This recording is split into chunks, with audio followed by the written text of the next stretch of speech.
That's a lot of hot air coming from that side. After 8 years of this Liberal government, local animal shelters are filling up because their owners can't afford to keep their pets.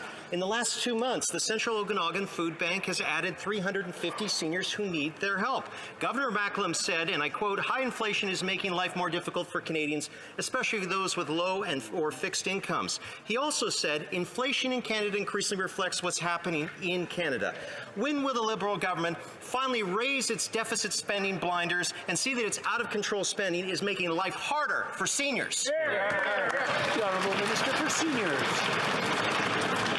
Last 8 years, we have been there supporting Canadians, including seniors, by restoring the age of eligibility for retirement back to 65, by increasing the guaranteed income supplement, Mr. Speaker, that has helped over 900,000 seniors, that has lifted 45,000 seniors out of poverty, Mr. Speaker, by enhancing the Canada Pension by making sure we're increasing the old age security pension. Mr. Speaker, all the measures that the party opposite opposed, unlike them, Mr. Speaker, will continue to make sure we have the backs of all Canadians, including seniors.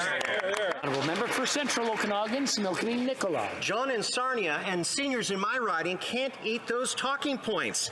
You know, Mr. Speaker, even Liberal wannabe leader Mark Carney, who moonlights as an advisor to the Prime Minister, knows that the Liberal government has it wrong. He knows their runaway deficit spending is inflationary. And he said, and I quote, "It's not all imported inflation. In fact, most of it is now domestically generated inflation."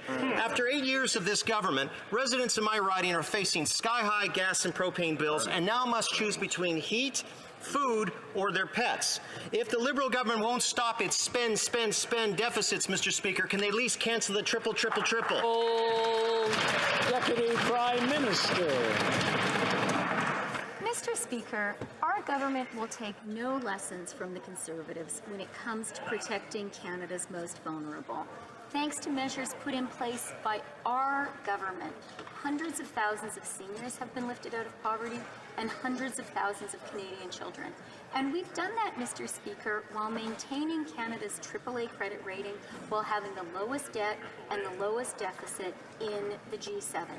We can be compassionate and fiscally responsible at the same time, and that's what we're doing.